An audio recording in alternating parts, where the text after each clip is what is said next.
Zaman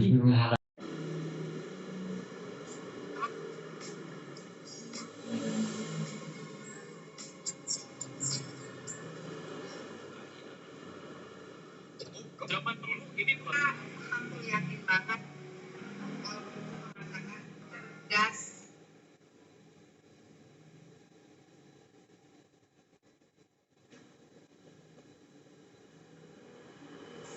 soal pengalaman diakui loh dan apa tidak.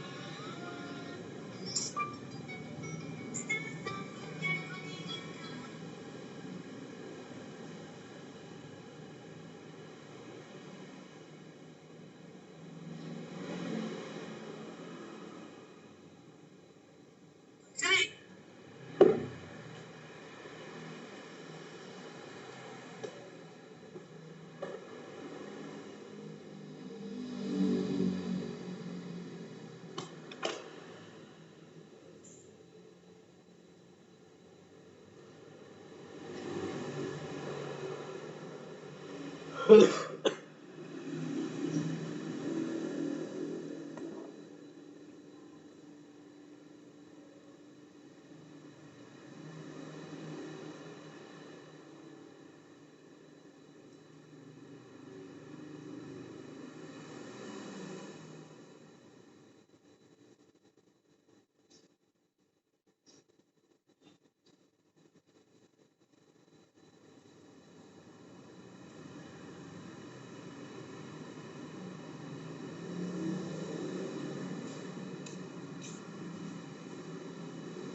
Hah?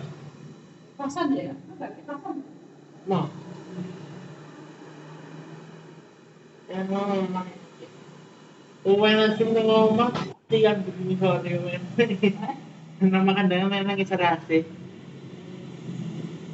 Ya? Apa? Ini nganggo profil. So nggak asik ya loro, terus tok. Ruang tamu. Apa? Kamar. Ruang tamu mah biar pas. Kamarmu.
Mending expander atau BRV.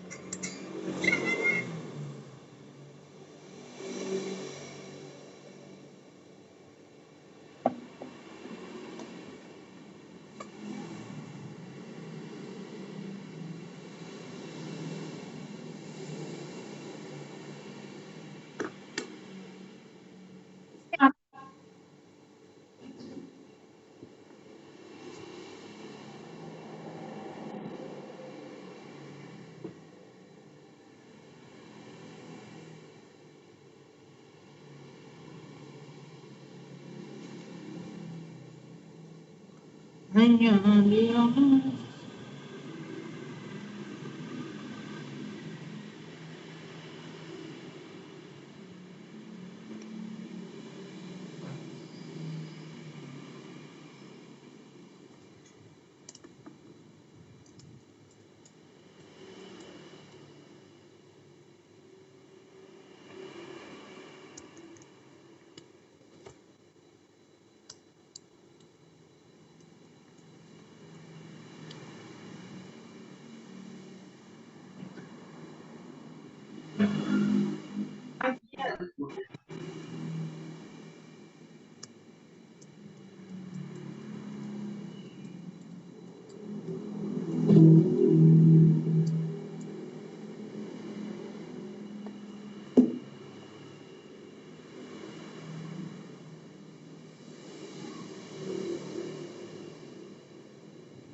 Baik, selamat pagi rekan-rekan mahasiswa.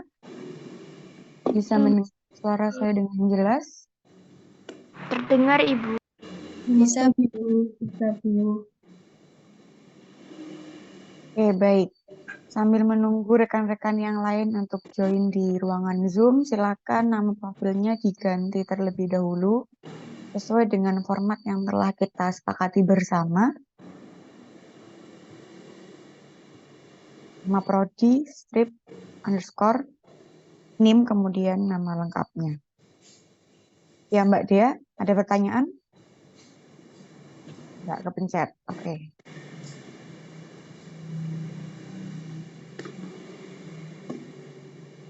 Ibu PJMK sudah hadirkah? Ilang pasti. Ilang pasti. Ibu PJMK?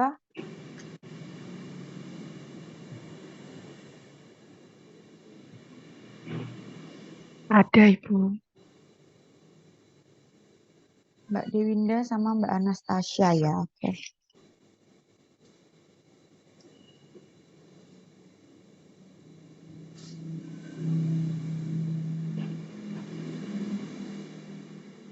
Oke, hari ini sesuai dengan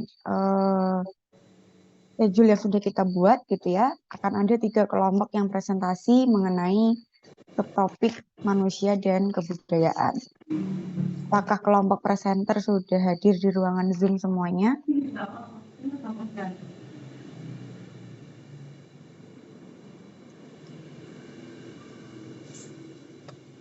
Halo?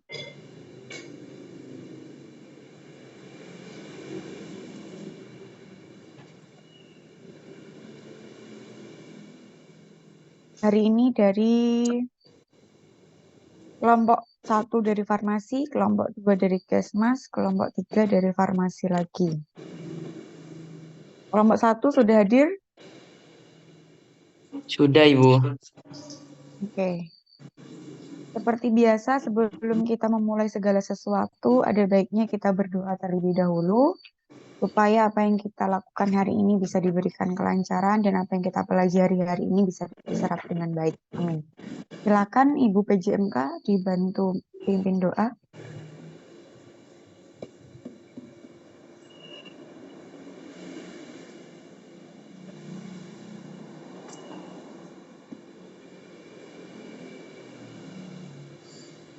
Ibu PJMK dibantu dipimpin doa dulu. Baik, Ibu. Sebelum memulai presentasi dan kuliah di SPD Selasa pagi hari ini, mari kita berdoa menurut keyakinan masing-masing. Berdoa dimulai.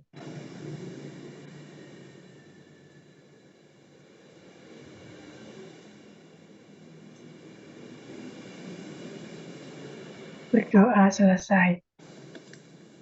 Ya, terima kasih Mbak Dewinda. Sorry Mbak Dewinda ya benar. Oke, sebelum kelompok 1 menyajikan materinya, izinkan saya untuk mengingatkan kembali dan juga yang menjadi pertanyaan 2 PJMK ya ternyata terkait tugasnya. Terkait dengan tugas kelompok itu kan berupa paper dan juga PPT, ya kan? Silahkan di-upload di Google Drive yang sudah saya kirimkan maksimal H-1 sebelum presentasi berlangsung. Jadi harapan saya semakin ke belakang kelompok yang menjadi penyaji di terakhir ini bisa belajar gitu loh dari kelompok-kelompok sebelumnya gitu kan, bisa memperbaiki atau bahkan mungkin karena subtopiknya ini sama gitu ya, jadi dia bisa merubah sudut pandang dari yang lain gitu loh. Kalau diibaratkan materi ini sama dengan kelompok yang jadi presenter hari ini misalnya kayak gitu. Kemudian yang kedua terkait dengan tugas individu itu kan berupa resume ya. Resume masing-masing mahasiswa, formatnya bebas, saya tidak mewajibkan format khusus gitu, tidak.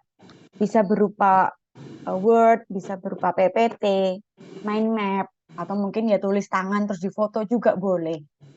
Dan tugas resumenya nanti akan ada 4. Masing-masing subtopik membuat resume 1 gitu kan.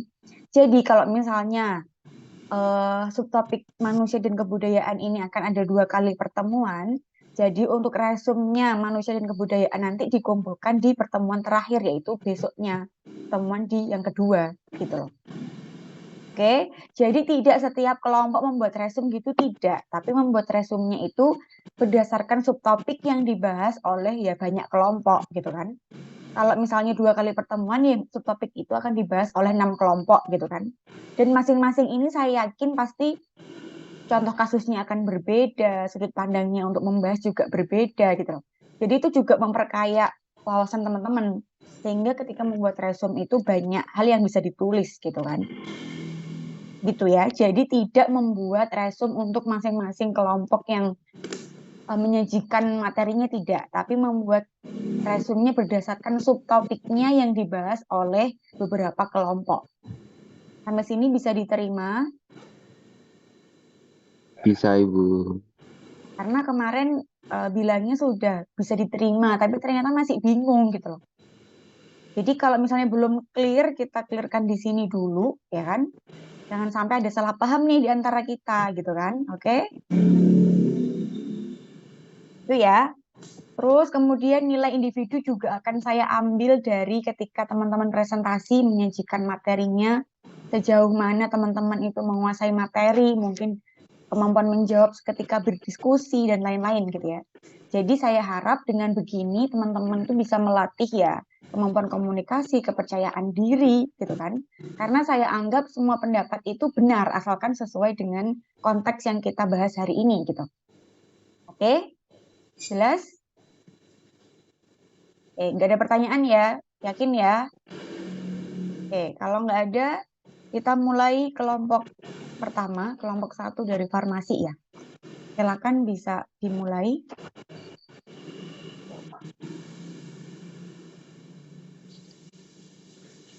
Izin share screen, Ibu. Oke, silakan.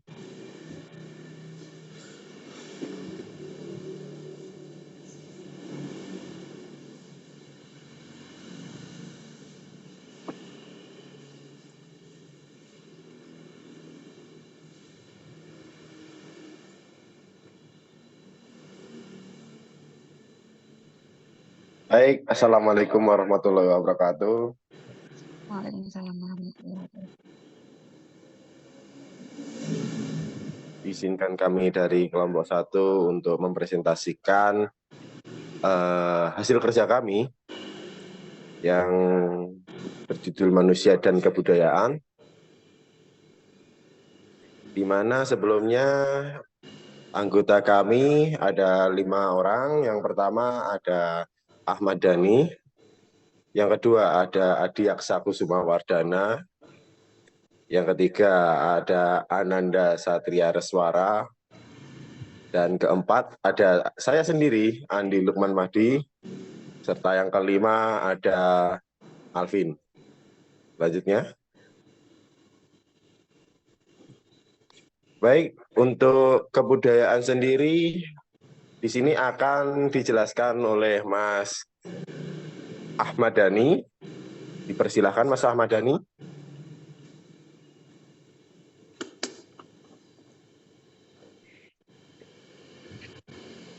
Kebudayaan adalah keseluruhan sistem gagasan, tindakan, dan hasil karya manusia dalam kehidupan masyarakat yang diperoleh dengan cara belajar. Dikutip dari buku Antropologi Mengungkap Keragaman Budaya oleh Teddy Sutardi.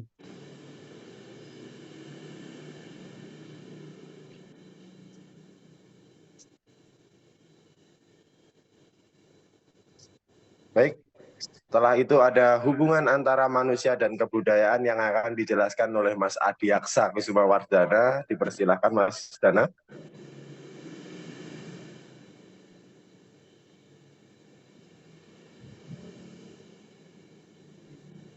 Hubungan antara manusia dan kebudayaan. Manusia dan kebudayaan tidak dapat dipisahkan dalam kehidupan sehari-hari. Dalam hal ini, keduanya saling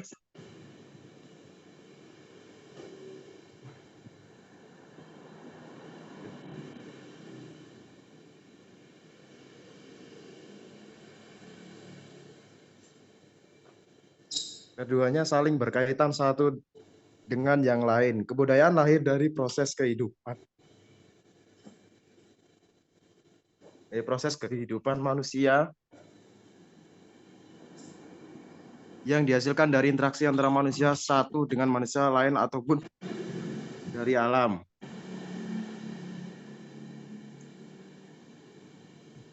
Baik, itulah hubungan antara manusia dan kebudayaan karena setiap manusia merupakan makhluk sosial, maka dapat berinteraksi dan dapat menghasilkan sebuah kebudayaan. Selanjutnya ada konsep kebudayaan yang akan dijelaskan Mas Alvin.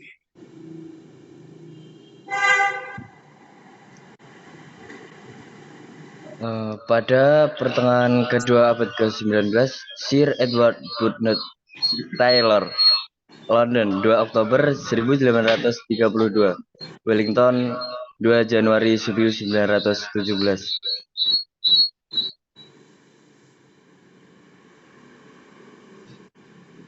Bapak Antropologi Budaya, Profesor Antropologi pada Universitas Oxford, Inggris selakukan serangkaian studi tentang masyarakat-masyarakat primitif yang melampaui fase-fase transisi from savage stroke barbaric to civilized life, dari masyarakat liar melewati kehidupan barbarik sampai pada kehidupan beradab. Konsep awal kebudayaan yang bersumber dari studi tentang masyarakat-masyarakat primitif tersebut mengandung sisi praktis sebagai sumber kekuatan yang dimaksudkan untuk mempengaruhi rangkaian gagasan-gagasan dan tindakan-tindakan modern, menyusun suatu hubungan antara apa yang manusia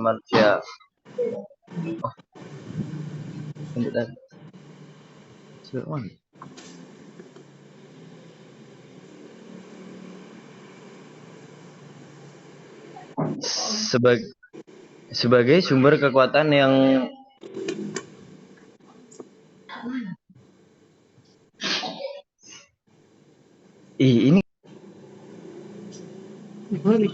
sebagai sumber kekuatan yang dimaksudkan untuk mempengaruhi rangkaian gagasan-gagasan dan tindakan-tindakan modern, menyusun suatu hubungan antara apa yang manusia-manusia purbakala tak berbudaya pikiran dan lakukan, dan apa yang manusia-manusia modern berbudaya pikirkan dan lakukan. Bukanlah masalah ilmu pengetahuan teoretik yang tak dapat diterapkan, karena persoalan ini mengangkat masalah seberapa jauh pandangan dan tingkah laku modern berdasarkan atas landasan kuat ilmu pengetahuan modern yang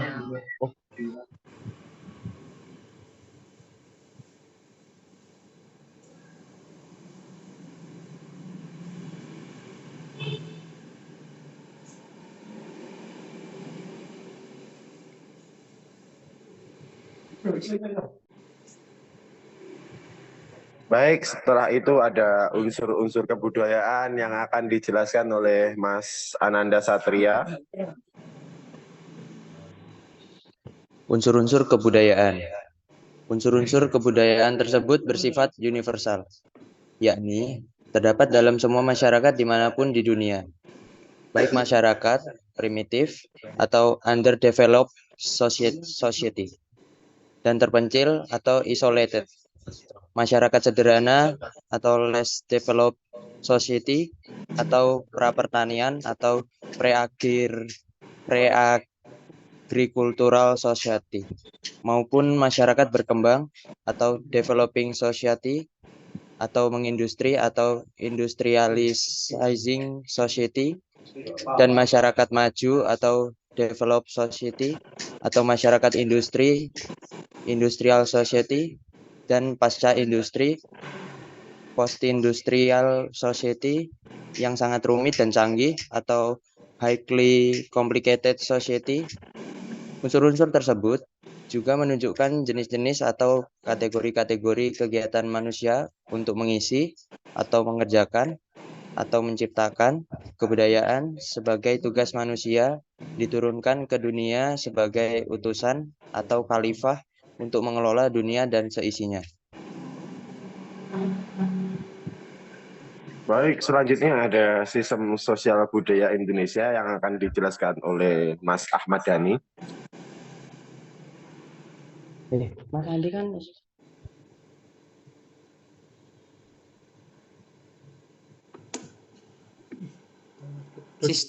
sistem sosial budaya di Indonesia. Sementara itu, Harshewe Bektiar menyebut berkembangnya 4 sistem budaya di Indonesia, yakni sistem budaya etnik. Bermacam-macam etnik yang masing-masing memiliki wilayah budaya. Sistem budaya agama-agama besar yang bersumber dari praktek agama Hindu, Buddha, Islam, Kristen, dan Katolik. Sistem budaya Indonesia. Bahasa Indonesia, nama Indonesia, Pancasila, dan Undang-Undang Dasar Republik Indonesia.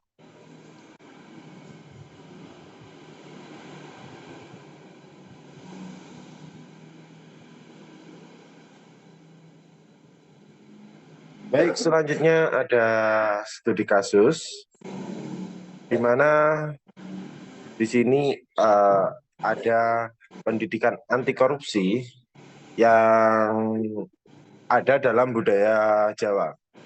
Di mana dalam budaya Jawa ini kita mengetahui banyak sekali produk-produk budaya.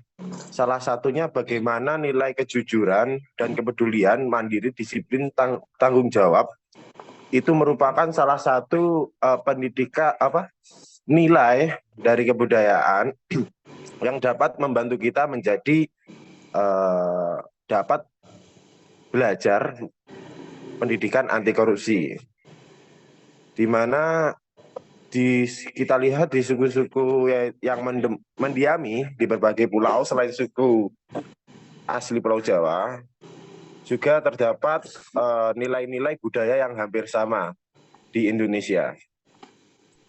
Pendidikan anti korupsi dapat langsung diterapkan oleh orang-orang yang menganut budaya Jawa yang berupa karakter, bangunan maupun ungkapan-ungkapan yang terkandung. Budaya suku Jawa juga tersebar di seluruh Indonesia, dapat mempengaruhi budaya suku yang lain dalam menjalankan nilai anti korupsi dengan mempelajari budaya suku Jawa. Oleh karena itu, sebenarnya hal ini cukup baik, tapi dapat merubah budaya-budaya dari nilai suku yang lainnya, di mana kita jelaskan di sini ada suku Jawa yang sering bertransmigrasi ya. Maka dari itu kita dapat belajar hal positif dari pendidikan anti korupsi ini atau nilai-nilai dari budaya Jawa. Baik, selanjutnya. Baik, kesimpulan di sini adalah manusia dan kebudayaan berada dalam hubungan interdependensi di mana manusia sebagai pembentuk kebudayaan dan kebudayaan mempengaruhi bentuk dan perilaku manusia. Kebudayaan merupakan hasil dari kreasi, inovasi, dan adaptasi manusia terhadap lingkungannya, sekaligus mempengaruhi cara manusia berpikir, berperilaku, dan berinteraksi. Kebudayaan memberikan identitas kepada kelompok-kelompok manusia, menciptakan keberagaman yang luas dan cara hidup, bahasa, agama, seni, dan tradisi. Diversitas kebudayaan menunjukkan kekayaan dan kompleksitas interaksi manusia dengan lingkungannya serta antar manusia itu sendiri. Kebudayaan tidaklah statis, tapi dinamis dan adaptif, berubah dan berkembang seiring dengan perubahan sosial, teknologi, dan lingkungan. Proses ini memungkinkan manusia yang terus beradaptasi dengan tantangan baru dan mengintegrasikan inovasi dalam cara hidupnya. Transmisi kebudayaan, baik melalui pendidikan formal, keluarga, maupun interaksi sosial, adalah kunci dalam pemeliharaan dan pengembangan kebudayaan. Proses ini memastikan bahwa nilai, pengetahuan, dan praktik budaya diwariskan dari satu generasi ke generasi berikutnya. Globalisasi membawa dampak signifikan terhadap kebudayaan melalui pertukaran ide, barang, dan orang. Meskipun ini memperkaya keberagaman budaya, juga ada kekhawatiran tentang homogenisasi kebudayaan, di mana dominasi kebudayaan tertentu bisa mengancam keberadaan dan keunikan kebudayaan lokal. Pelestarian kebudayaan menjadi penting dalam konteks globalisasi dan perubahan sosial yang cepat. Upaya pelestarian mempertahankan identitas budaya, mempromosikan keberagaman dan toleransi, serta memungkinkan pembelajaran lintas budaya. Teknologi memainkan peran kunci dalam transformasi kebudayaan, memfasilitasi komunikasi dan interaksi antar budaya yang belum pernah terjadi sebelumnya. Ini membuka peluang baru untuk pemahaman kolaborasi antar budaya, namun juga menimbulkan tantangan dalam menjaga keautentikan integrasi praktik budaya.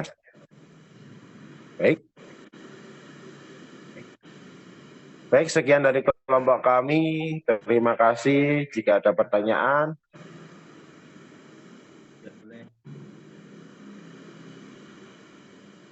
Oke, baik. 3 penanya untuk kelompok pertama. Silakan kesempatan menambah poin.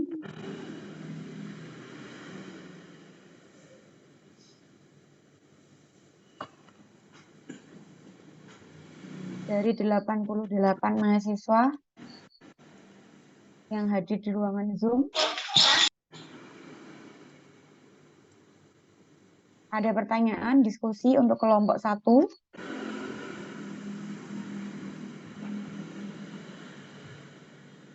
Mungkin sambil menunggu pertanyaan yang muncul gitu ya, saya akan berkomentar terkait dengan paper yang sudah kelompok ini kirimkan di Google Drive gitu ya.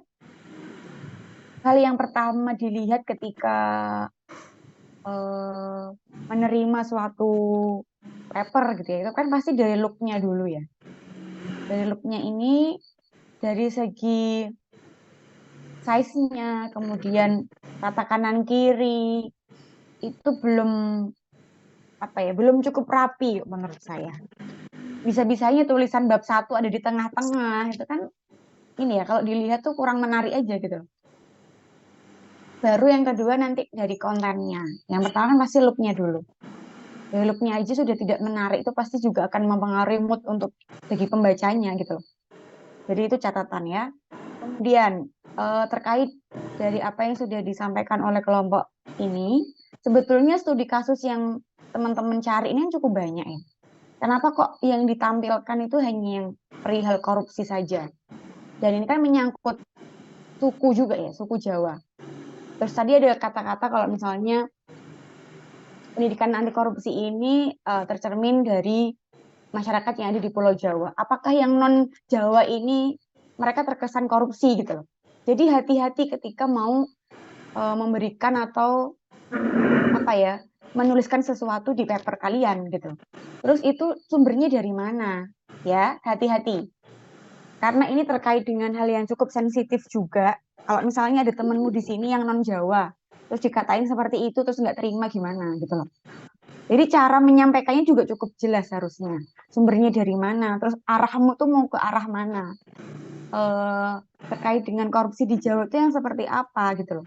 Bukan yang judging yang kayak di Jawa aja loh yang ada pendidikan anti korupsi gitu. Oke, untuk kelompok 1 ini. Oke, yang lain ayo diskusi terkait dengan yang disampaikan ini.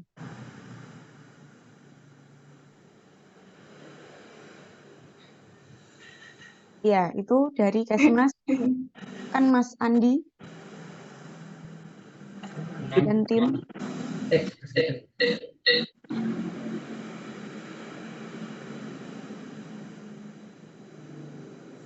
Mas Andi, moderator dari kelompok 1. Perkenalkan, nama saya Abdul Majid. Bentar ya, Bu. Oke.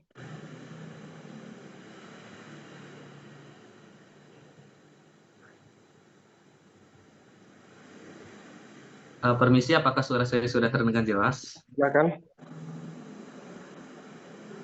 Terima kasih atas kesempatannya. Perkenalkan, nama saya Abdul Majid dari S1 Kesehatan Masyarakat. Di sini saya mau nanya, Bu. Kebudayaan itu kan adalah hasil dari karyanya manusia. Kita kita semua selalu diwajibkan untuk mengikuti kebudayaan, bahkan kita dianggap negatif jika berbeda dari kebudayaan. Mengapa kita harus mengikuti apa yang dibuat oleh manusia? Terima kasih.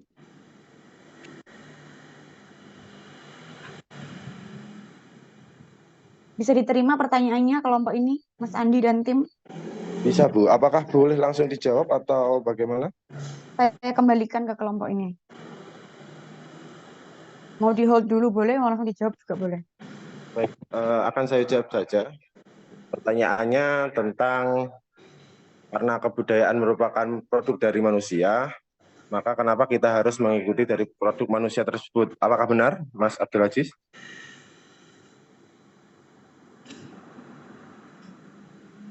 Bisa diulangi sekali lagi? Baik, tadi pertanyaannya adalah kebudayaan merupakan produk dari manusia. Dan mengapa kita harus wajib untuk mengikuti produk dari manusia tersebut? Iya, benar. Baik, sebenarnya definisi dari kebudayaan itu merupakan hasil dari interaksi sosial antar manusia. Jadi kebudayaan yang kita ketahui di sini, mungkin persepsi dari Mas Abdul Aziz adalah kebudayaan suku-suku tertentu.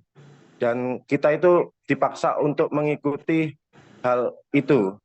Sebenarnya kebudayaan merupakan salah satu bentuk produk yang dihasilkan dari kesehari-harian salah satu peradaban. Jadi pada zaman dahulu bisa jadi ada kebudayaan jika satu tempat ada interaksi dari beberapa manusia. Jadi kebudayaan merupakan salah satu cara hidup yang dilakukan oleh orang yang berinteraksi tersebut. Nah, permasalahannya sekarang yaitu banyak sekali kebudayaan yang karena globalisasi ini itu saling gimana ya, samar begitu. Jadi kita karena globalisasi ini jadi sering mengetahui kebudayaan-kebudayaan yang lainnya, dan kita tidak memiliki filter untuk mana kebudayaan yang baik dan yang tidak baik. Sebenarnya interaksi antar budaya itu bagus, tapi kita tidak memiliki filter yang buruk atau yang baik itu gimana, begitu. Maka kalau menurut saya, mengapa wajib? Sebenarnya bukan wajib untuk mengikuti kebudayaan, karena kita berinteraksi, kita menciptakan satu ruang tersendiri, itu bisa menciptakan kebudayaan kita sendiri.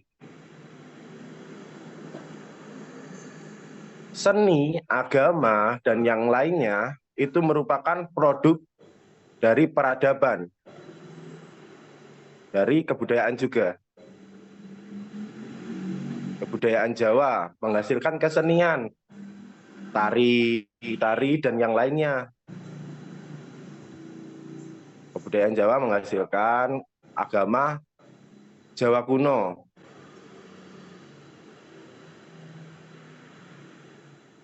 Dan yang lainnya. Apakah dapat dipahami?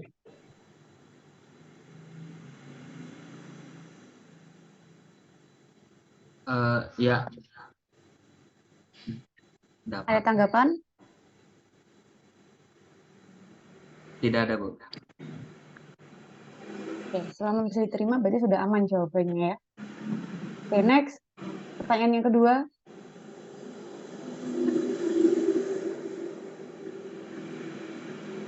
Mohon maaf, Bu, ini pertanyaannya dibatasi berapa kali? 3 aja, 3. Baik, Bu. Terima kasih Bu atas kesempatannya.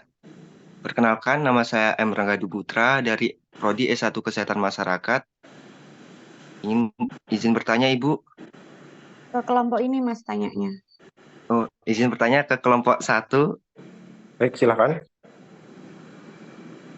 Nah, pertanyaan saya di sini, bumi ini kan setiap tahun mengalami revolusi atau mengelilingi matahari sehingga budaya ini berkembang sepanjang sejarah. Nah, menurut kalian di sini, bagaimana kebudayaan manusia dapat berkembang dan berevolusi sepanjang sejarah, dan apa saja sih faktor-faktor utama yang dapat memengaruhi perubahan budaya dari periode ke periode? Apakah bisa dipahami? Baik, dapat dipahami. Baik, izin menjawab. Untuk revolusi artinya merupakan sebuah perubahan yang sangat cepat, di mana itu menyangkut dasar atau pokok-pokok kehidupan. Maka, di mana jika ada sebuah perubahan, maka kebudayaan akan juga saling berkembang. Setiap peradaban ada perbedaan kebudayaan, kita mengetahui itu. Apakah mungkin Masnya apakah tahu peradaban 1000 tahun yang lalu atau 100 tahun yang lalu pun mungkin belum tahu, karena sudah terdapat perbedaan dan penyimpangan, walaupun pada akhirnya kita kayak seperti mengetahui di sini kita ada suku Jawa atau suku Madura dan yang lain kan, tapi kita belum mengetahui apa yang terjadi yang pada masa kuno.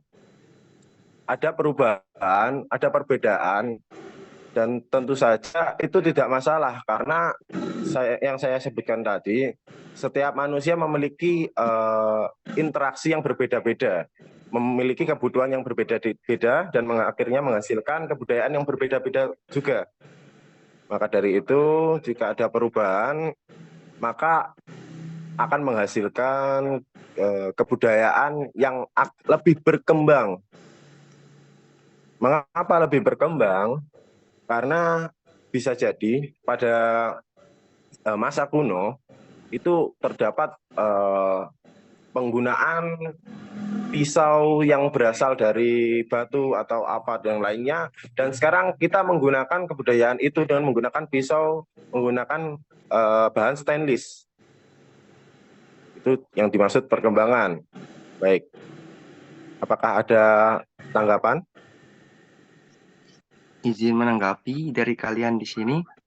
Tadi kan saya bertanya tentang faktor-faktor apa saja yang dapat mengaruhi perubahan dalam kebudayaan manusia dari periode ke periode. Nah, menurut kalian di sini apa sih faktor yang memengaruhi? Menurut saya pertanyaan saya belum kalian jawab. Mohon dijawab. Terima kasih. Baik, ya, yang pertama tadi faktor utamanya itu adalah perkembangan perbedaan zaman tadi. Yang paling utama adalah perbedaan zaman serta perkembangan ilmu pengetahuan dan pendidikan itu juga menciptakan faktor-faktor yang membedakan kebudayaan. Begitu, Mas. Dari anggota kelompoknya Mas Andi mungkin yang lain ada tambahan?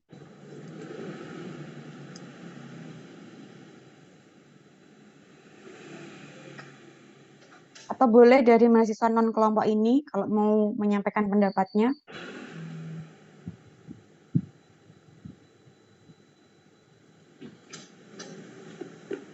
Nggak ada. Kalau gitu saya izin share screen sebentar terkait pertanyaan dari Mas Rangga. Ini cukup menarik. Bisa stop share dulu.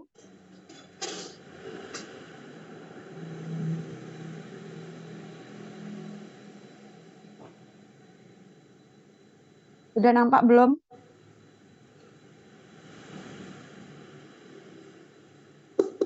Belum, Ibu.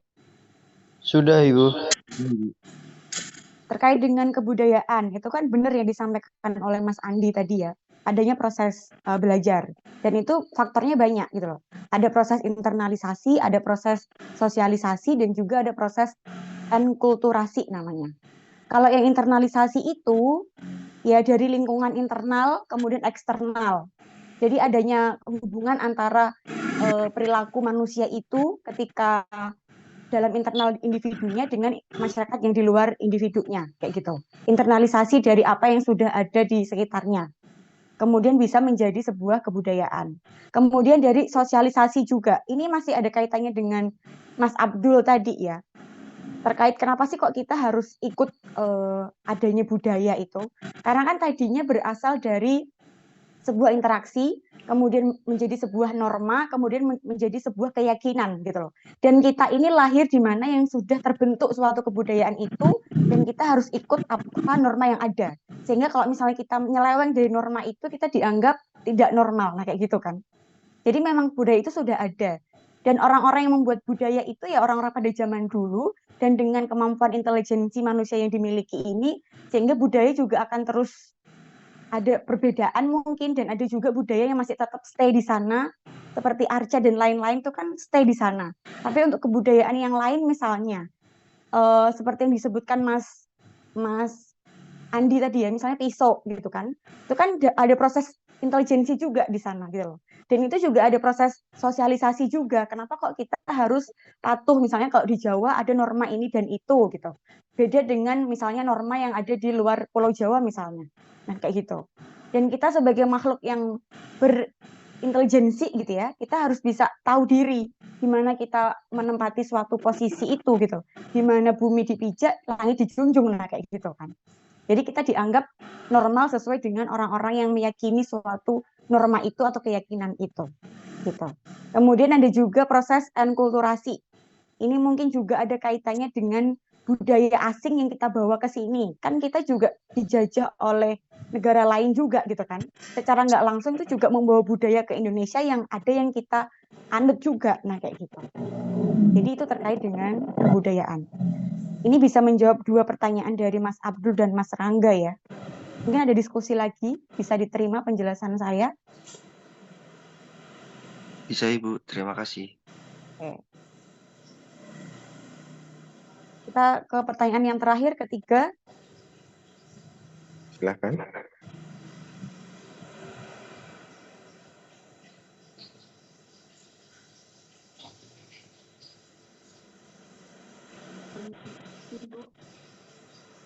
Ya, Mas Andi, dari pertanyaan siapa? Mbak Laila atau Mbak Umi yang diterima? Mbak Laila, oke.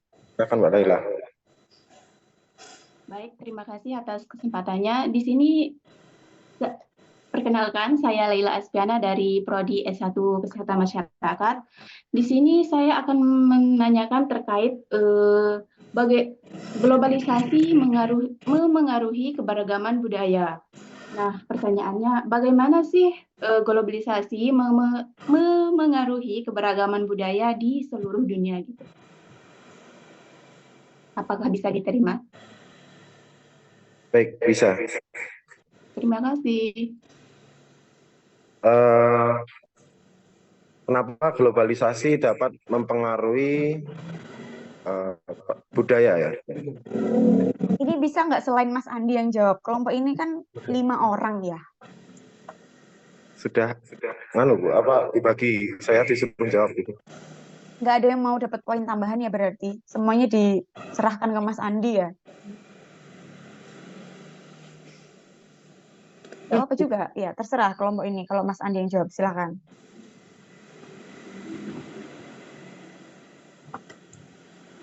Ya, lanjut Mas Andi.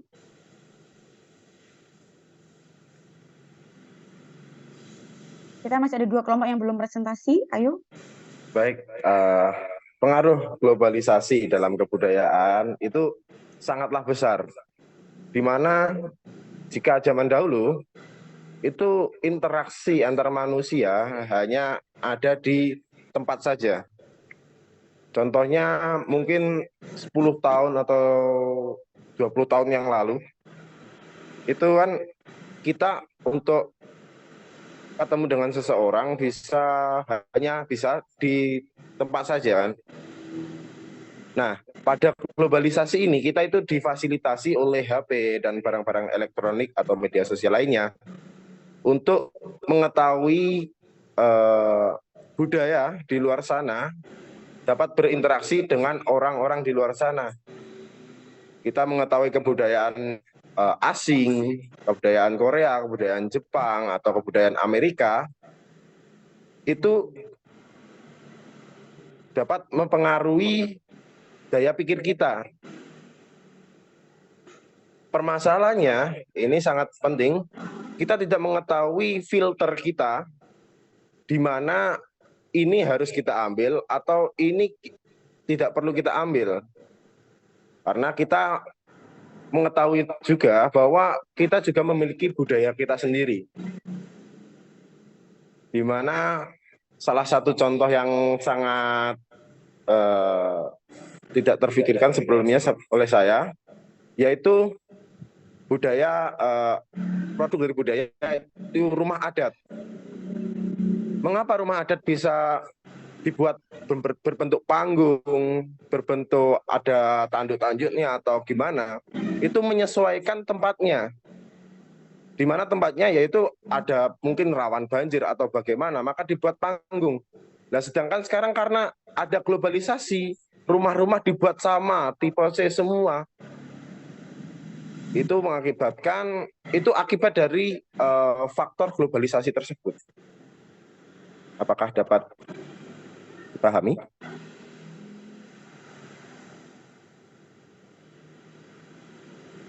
Gimana Mbak Laila? Masih belum puas? Itu udah pas mungkin Bu. Ya, terima kasih. Sebenarnya Mas. Oke. Cukup ya Mas Andi, bisa diakhiri untuk kelompok 1, kita beralih ke kelompok kedua.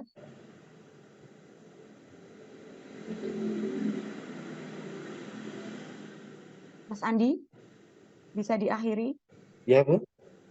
Baik, terima kasih teman-teman telah memperhatikan presentasi dari kelompok kami. Jika ada kekurangannya mohon maaf. Wassalamualaikum warahmatullahi wabarakatuh. Waalaikumsalam warahmatullahi wabarakatuh. Kita langsung ke kelompok yang kedua. Dari Kesmas ya? Ya Bu, izin share screen ya Bu. Oke.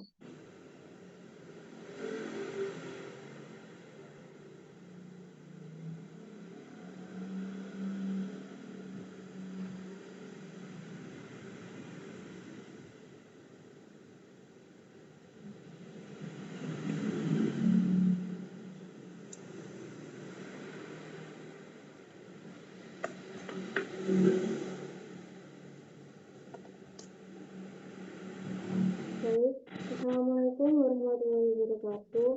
Waalaikumsalam warahmatullahi wabarakatuh. Selamat pagi.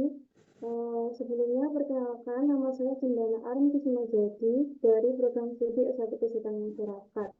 Di sini saya sebagai moderator di materi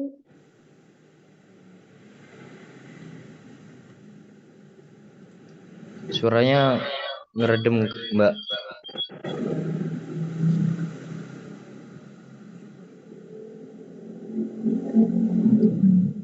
Baik, apakah suara saya sudah terdengar jelas?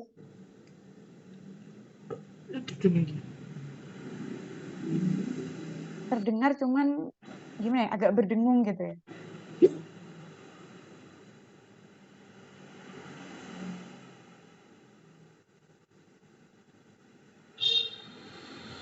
Permisi sudah Bu. Ya, lumayan. Atau sama aja ya? Tapi terdengar kok, terdengar. Ya. Baik, Assalamualaikum warahmatullahi wabarakatuh. Selamat pagi. Saya di sini sebagai moderator di presentasi materi manusia dan kebudayaan kelompok 1 S1 Masyarakat. Sebelum kita masuk ke materi, izinkan kami dari kelompok 1 memperkenalkan diri. Di sini ada saya Gala Saraswati, ada Anggi Bonita Resita, ada saya sendiri Cendana Arin Kusumajadi, ada Xenia Alfonsa Waidia, dan juga Septiani Wulandari. Lanjutin.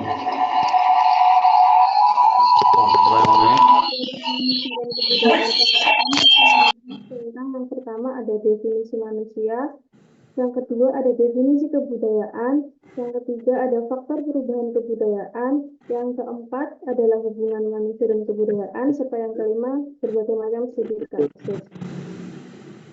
Yang pertama ada manusia. Definisi manusia ini pada dasarnya, manusia merupakan makhluk sosial yang merupakan bagian terkecil dari kehidupan sosial, atau manusia adalah makhluk sosial yang membentuk kehidupan masyarakat. Manusia ini merupakan kumpulan dari berbagai individu. Dalam bahasa Latin dimulai dengan kata anthropos, yang berarti seseorang yang melihat ke atas. Kemudian digunakan untuk menggambarkan wajah manusia, dan akhirnya homo, yang berarti orang yang dilahirkan di atas bumi. Selanjutnya, definisi kebudayaan akan dijelaskan oleh teman saya. Kebudayaan. Kata kebudayaan berasal dari bahasa Sanskerta. Dari akar kata budi, tunggal, jamaknya adalah budaya, yang berarti budi, akal, atau pikiran.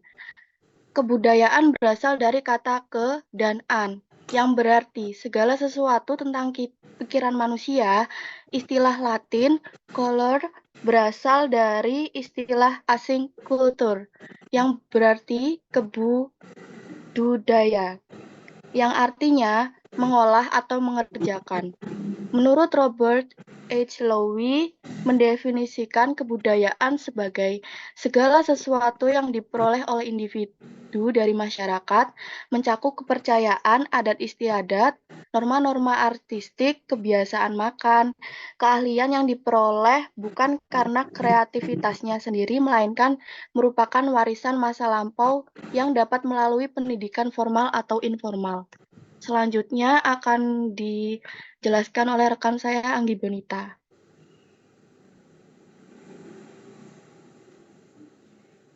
Berikut faktor perubahan kebudayaan. Perubahan kebudayaan dipicu oleh dua faktor utama, yaitu internal dan eksternal. Faktor internal sendiri dapat mempertahankan nilai budaya, tetapi perubahan dan pengaruh lingkungan. Faktor sistem budaya yang telah ada sebelumnya dan dapat dipengaruhi dan mengubah dalam bentuk elemen budaya yang dibawa oleh sekelompok orang asing yang datang ke Indonesia.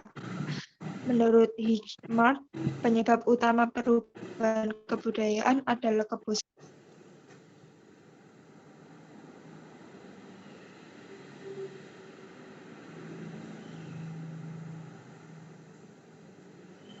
Baik, yang selanjutnya yaitu hubungan manusia dan kebudayaan. Manusia dan kebudayaan merupakan dua hal yang sangat berkaitan erat. Secara sederhananya, hubungan antara manusia dan kebudayaan adalah ketika manusia bertindak sebagai perilaku kebudayaan dan kebudayaan merupakan suatu objek yang dipraktikkan masyarakat. Di dalam dunia sosiologi, manusia dan kebudayaan dianggap sebagai suatu dualitas, yang artinya walaupun keduanya merupakan suatu dualitas yang berbeda, keduanya merupakan kesatuan yang diperlukan ketika manusia menciptakan budaya dan budaya diciptakan oleh manusia. Next.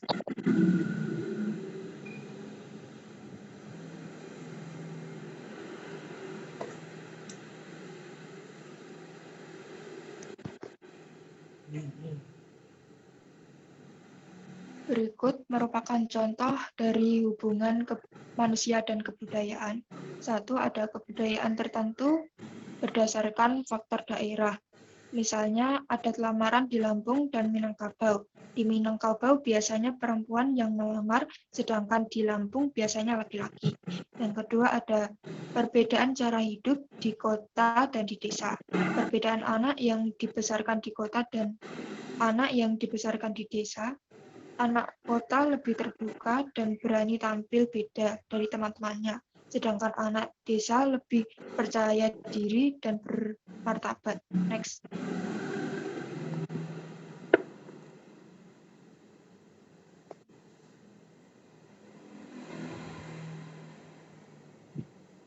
Yang ketiga, ada kebudayaan khusus kelas sosial. Dalam masyarakat, kita dapat menerima standar sosial yang kita kenal, dan ada standar sosial tinggi, rendah, dan menengah. Yang keempat, ada kebudayaan khusus berdasarkan agama.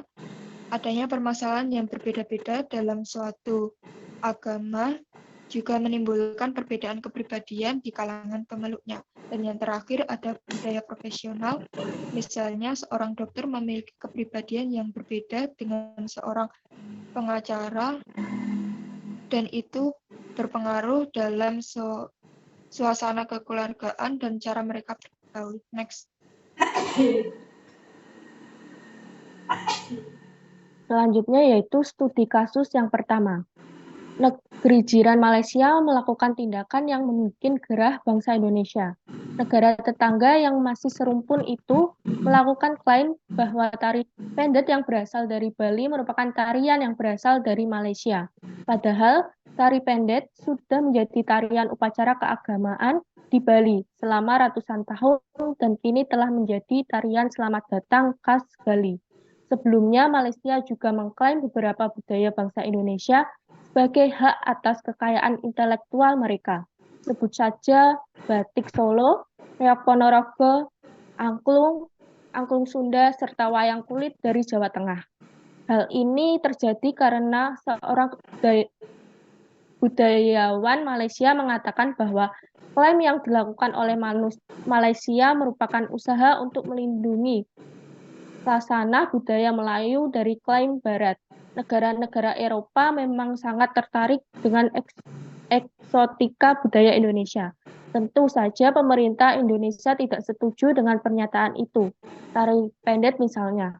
Jelas tarian tersebut berasal dari Bali, maka pemerintah wajib melindungi tari pendet dari klaim negara manapun. Next. Oke, cukup satu aja, Mbak. Langsung ke diskusi tanya jawab ya. Saya udah baca di paper kalian. Oke. 3 pertanyaan untuk kelompok ini. Sambil menunggu seperti biasa, saya akan berkomentar juga di paper ini. Saya cukup tertarik dan juga memberikan apresiasi untuk kelompok ini karena alur berpikirnya itu ada gitu ya. Kemudian dari segi studi kasus juga dibahas analisanya seperti apa. Cukup oke. Ini bisa jadi contoh untuk kelompok yang lainnya juga ya. Bukan berarti kelompok yang satu tadi nggak bagus, cuman ini lebih dari yang kelompok satu gitu. Kalau bisa berbenah untuk kelompok yang sebelumnya masih diperbolehkan untuk mengedit papernya. Jadi papernya belum final sampai batas hari UTS gitu ya. Jadi kalau mau nilainya lebih bagus bisa direvisi dulu gitu. Oke. Ya, dari segi penulisan daftar pustaka juga ini bisa jadi contoh untuk kelompok satu tadi. Oke, langsung ke 3 pertanyaan untuk kelompok ini. Silahkan. Izin bertanya, Ibu. Ke kelompok ini, Mas. Kelompok 2. Perkenalkan, nama saya Deksa Kusumawardana dari Prodi S1 Farmasi. Pertanyaan saya adalah,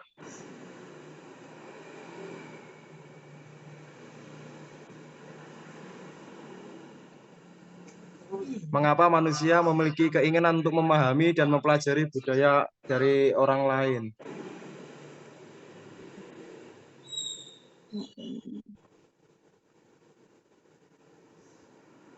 Langsung dijawab atau di hold dulu, Mbak? Kami tampung dulu, Bu. Oke, 2 lagi pertanyaan.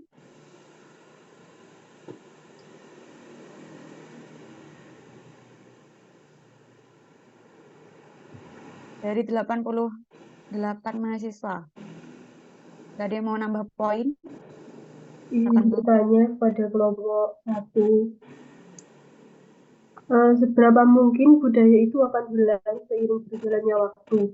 Dan apa yang terjadi jika budaya tersebut mengalami kehilangan identitas budayanya atau dislokasi?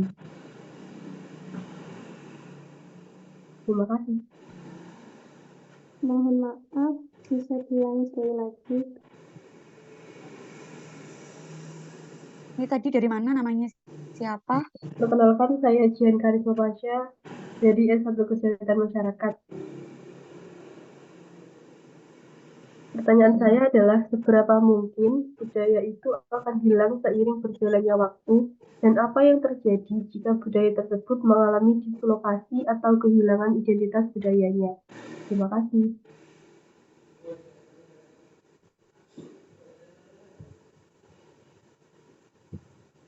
Baik, sudah jelas. Terima kasih.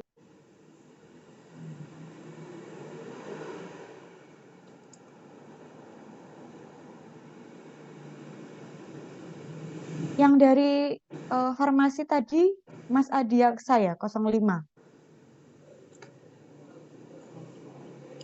Siap.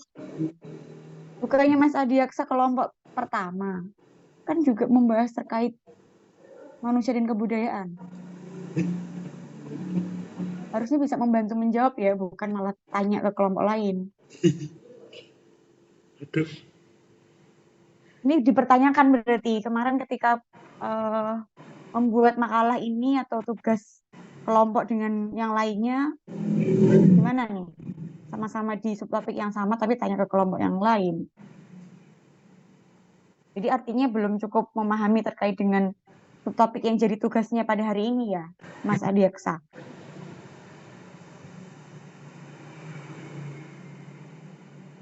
Siap, Ibu. Mohon izin tadi bertanya untuk supaya lebih paham lagi, Ibu, dan untuk memahami dari kelompok lain. Pertanyaan ketiga. Izin bertanya, Ibu. Ya, nama dari mana, Mbak? Perkenalkan, nama saya Alia Nur Afifah dari kelompok 15 dari Prodi S1 Farmasi. Saya izin bertanya, Ibu, jika semisal budaya negara kita dijiplak atau diklaim oleh negara lain, kira-kira bagaimana cara penyelesaiannya agar budaya kita kembali dan tidak diklaim lagi oleh negara tersebut? Terima kasih, Bu. Oke, Mbak Cendana ya. Sudah diterima pertanyaannya? Mau dijawab yang mana dulu? Baik, sudah dapat diterima. Yang pertama, dari teman saya Cenia akan menjawab pertanyaan pertama. Baik, terima kasih atas pertanyaannya. Pertanyaannya yaitu, mengapa manusia memiliki keinginan mempelajari budaya dari orang lain? Karena keinginan akan pengetahuan, manusia secara intrinsik ingin memahami dunia di sekitarnya, termasuk budaya orang lain, untuk memperluas pengetahuan dan pemahaman mereka tentang berbagai praktik, nilai, dan keyakinan. Yang kedua yaitu interaksi sosial. Manusia adalah makhluk sosial yang ingin berinteraksi dan berkomunikasi dengan orang lain. Mempelajari budaya orang lain memungkinkan mereka untuk lebih baik memahami dan berinteraksi dengan individu dari latar belakang budaya yang berbeda. Yang selanjutnya yaitu inovasi dan pertukaran budaya. Memahami budaya orang lain dapat memicu inovasi dan pertukaran budaya yang positif. Orang belajar dari budaya orang lain untuk memperkaya pengalaman mereka sendiri dan memperluas wawasan mereka tentang dunia. Apakah jawabannya bisa diterima?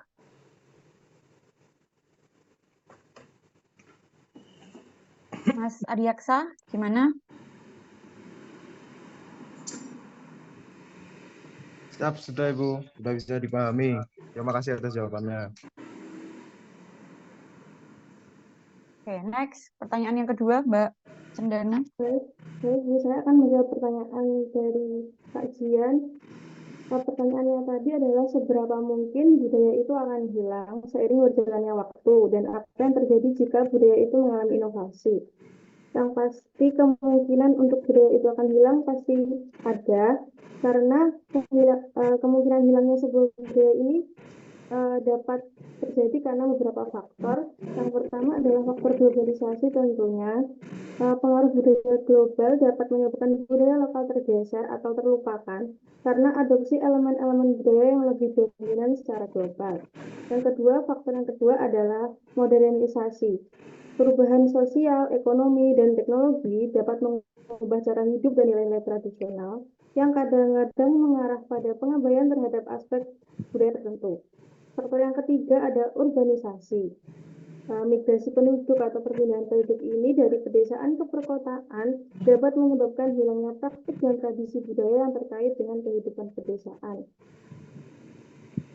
Dan tadi apa yang terjadi jika budaya itu mengalami inovasi? Yang pasti inovasi ini dalam budaya ini dapat membantu pelestarian dan revitalisasi tradisi-tradisi yang mulai pudar atau terlupakan. Inovasi ini juga dapat menciptakan budaya baru yang merupakan perpaduan dari budaya-budaya yang berbeda, bahkan bisa menciptakan kekayaan budaya yang baru serta unik. Yang terakhir, inovasi ini dalam bidang seni, musik, atau teknologi tradisional dapat meningkatkan kualitas hidup masyarakat dan memperkuat identitas budaya mereka. Apakah jawabannya sudah menjawab? Terima kasih. Sama. Oke, next. Pertanyaan yang terakhir dari Mbak Alia. Selain dari kelompok ini, boleh loh. Mungkin dari kelompok 1, penyaji sebelumnya, atau mahasiswa lain yang cukup intens tertarik dengan topik ini juga boleh menyuarakan pendapatnya.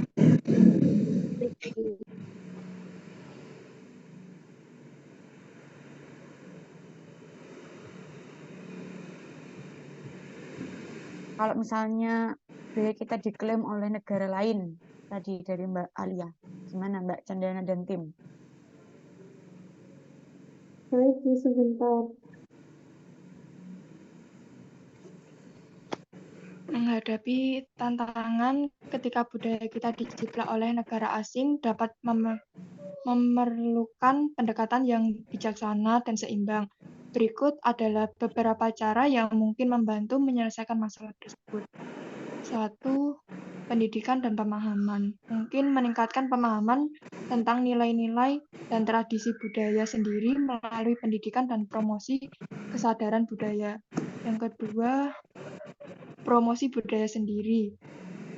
Misalnya mendukung dan mempromosikan kegiatan budaya lokal, seni, musik, dan tradisi untuk memperkuat identitas budaya lokal.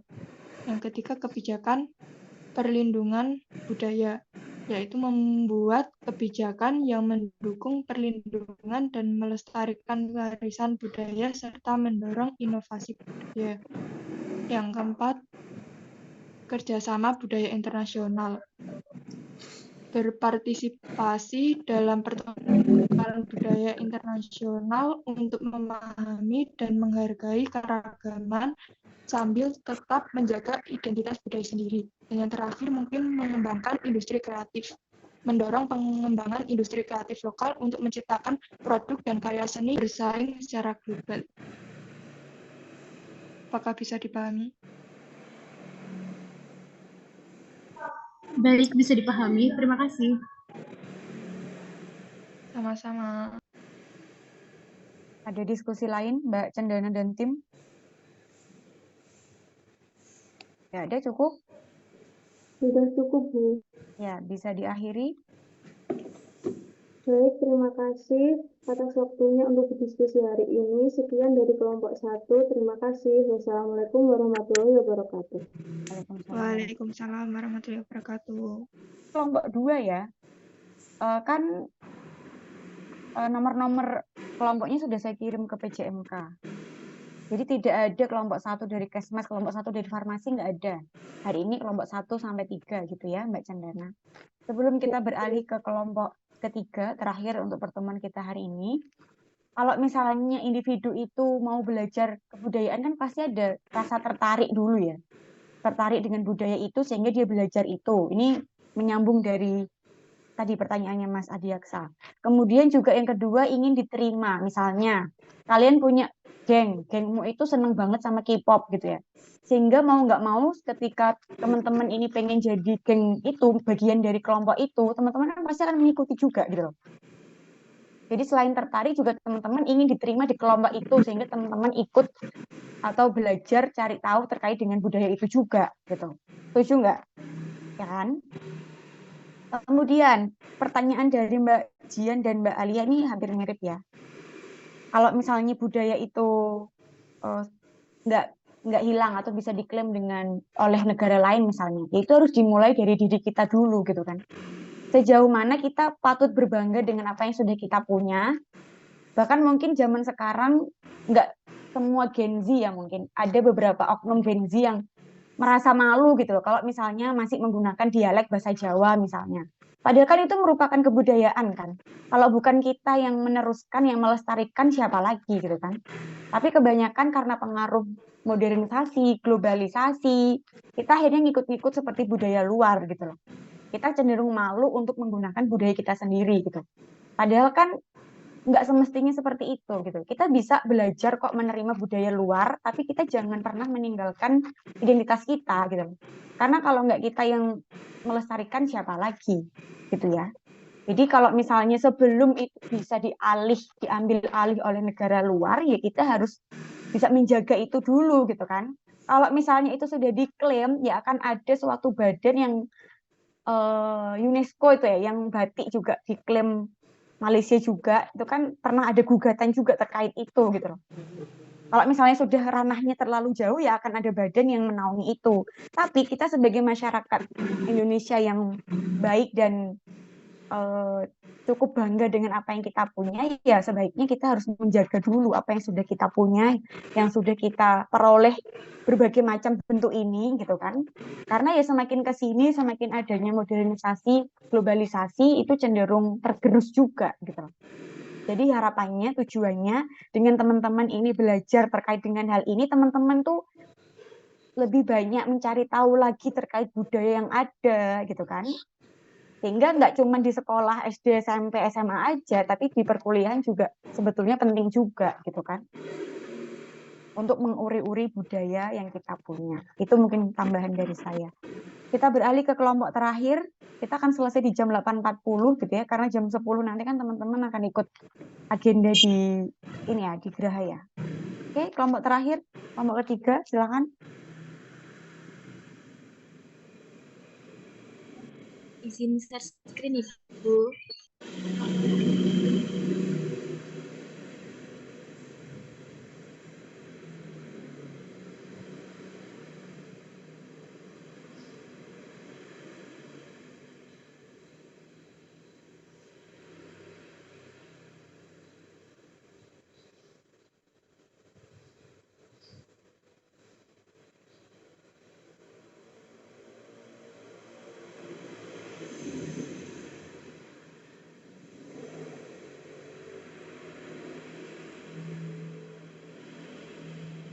Ayo, silahkan dimulai.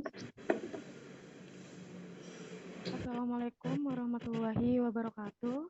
Selamat pagi yang terhormat Ibu Miftah Wahyu Rafa Sakinah, MC, selaku dosen pengampu mata kuliah di SBD, dan teman-teman sekalian. Perkenalkan, saya Aldilia Rizky Safira dari kelompok 3, Prodi S1 Farmasi, Fakultas Farmasi. Saya menjadi moderator dalam presentasi mata kuliah ISBD hari ini. Semoga teman-teman bisa menyimak presentasi ini dengan baik. Adapun topik yang akan kita bahas adalah manusia dan kebudayaan. Adapun susunan acara yang kita akan laksanakan pada presentasi kali ini, 1. Pembukaan, 2. Penyampaian materi, 2. Sesi tanya jawab, 4. Penutup. Baiklah, berikut nama-nama anggota kelompok kami. Yang pertama, saya sendiri, Aldilia Rizky Safira, dengan NIM 101230009. Yang kedua, Afrila Dwi Rahmayanti, dengan NIM 101230006. Lanjut, Alisa Salsabila Ardian Putri, dengan NIM 101230010. Amara Rosiani 101230016. Yang terakhir, Amanda Mayang Kalisa 101230014.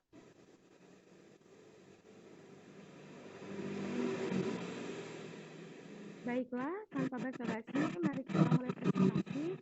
Kepada Amanda Mayang dipersilahkan.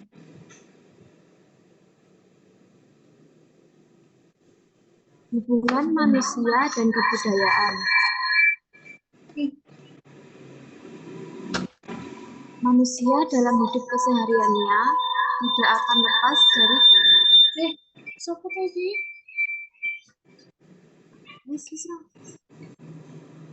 Manusia dalam hidup kesehariannya tidak akan lepas dari kebudayaan. Siapa tahu kecil nih, Cang? Kan ya posisinya, tempat duduknya. Atau yang satu pakai headset jadi suaranya nggak akan masuk.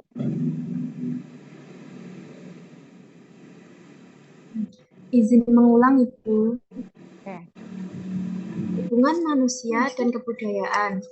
Manusia dalam hidup kesehariannya tidak akan lepas dari kebudayaan. Karena manusia adalah pencipta dan pengguna kebudayaan itu sendiri. Manusia hidup karena adanya kebudayaan. Sementara itu, kebudayaan akan terus hidup dan berkembang manakala manusia mau melestarikan kebudayaan dan bukan merusaknya. Hubungan antara manusia dan kebudayaan adalah hubungan yang saling mempengaruhi dan saling melengkapi. Keduanya tidak dapat dipisahkan, seperti dua sisi mata uang yang tidak bisa berdiri sendiri. Manusia sebagai pencipta dan pengguna kebudayaan. Manusia sebagai pencipta yaitu manusia memiliki kemampuan berpikir dan kreativitas yang tinggi, sehingga mereka bisa menciptakan berbagai unsur kebudayaan.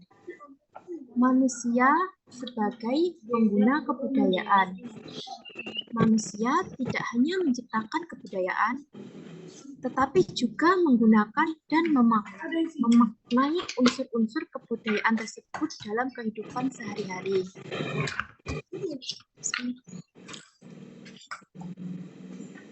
Selanjutnya akan dilanjutkan oleh Mbak.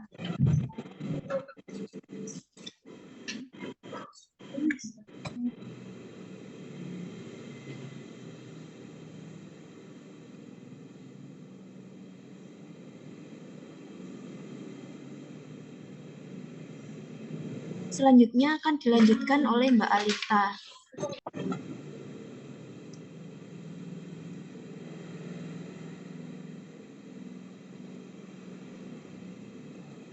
Pengertian umum antara manusia dan kebudayaan. Jadi, manusia memiliki pengertian suatu makhluk yang sangat kompleks yang dibekali akal, rasa budi, dan rasa pikiran untuk mengembangkan sesuatu yang diinginkan. Sedangkan budaya, segala daya dari budi, yakni cipta, rasa, dan karsa.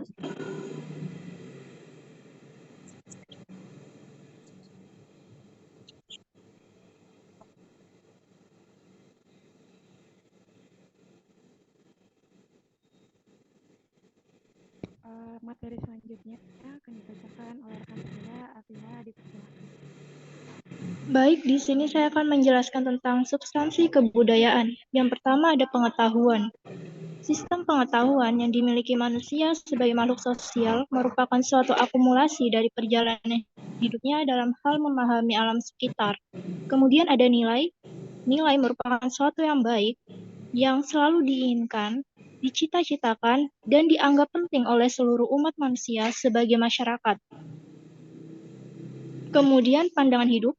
Pandangan hidup sebagai pedoman bagi suatu bangsa atau masyarakat dalam menjawab atau mengatasi berbagai permasalahan salah yang menghadapnya. Di dalamnya terkandung konsep nilai kehidupan yang dicita-citakan oleh suatu masyarakat. Oleh karena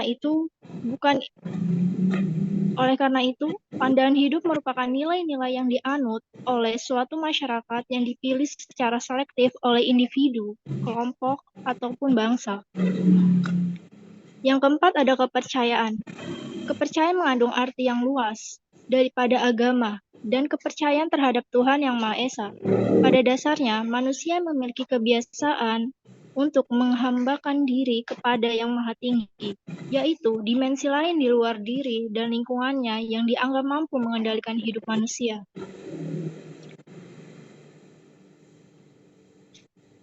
Kemudian,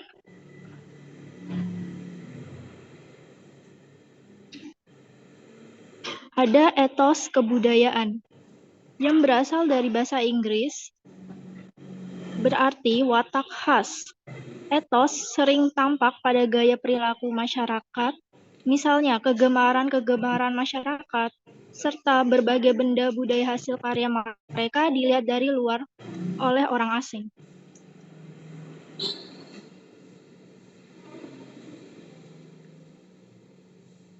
Selanjutnya akan dijelaskan oleh rekan saya, Alisa, dipersilahkan.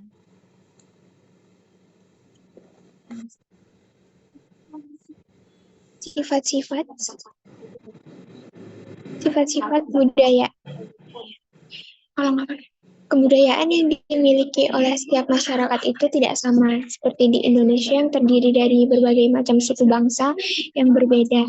Tetapi setiap kebudayaan memiliki ciri atau sifat yang sama, yang mana sifat-sifat budaya itu akan memiliki ciri-ciri yang sama bagi semua kebudayaan manusia,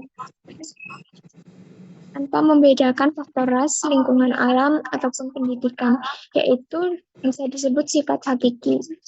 Artinya berlaku umum untuk semua budaya dimanapun juga. Sifat hakiki ini antara lain, yang pertama, budaya terwujud dan tersalurkan dari perilaku manusia. Maksudnya adalah ketika aktivitas maupun kegiatan manusia dapat menciptakan suatu kebudayaan. Yang kedua, budaya telah ada terlebih dahulu daripada lahirnya suatu generasi. Kemudian juga budaya tidak akan mati dengan habisnya usia generasi yang bersangkutan. Maksud dari ini yakni budaya yang hadir di masyarakat akan dipelajari oleh generasi selanjutnya dan dapat disampaikan dari satu individu ke individu kelompok lainnya, serta diwariskan dari generasi ke generasi selanjutnya. Kemudian, budaya diperlukan oleh manusia dan diwujudkan dalam tingkah lakunya. Manusia akan terus-menerus berinteraksi antara sesama, menginterpretasikan dan berpotensi memodifikasi lingkungan budaya mereka. Dan yang terakhir, budaya mencakup aturan-aturan yang berisikan kewajiban-kewajiban, tindakan-tindakan yang diterima dan ditolak, serta tindakan-tindakan yang dilarang maupun yang diizinkan. Beberapa contoh budaya yang berisikan kewajiban, contohnya seperti budaya tata krama yang sudah melekat di Indonesia. Begitupun dengan aturan-aturan hal-hal yang dilarang maupun yang diizinkan.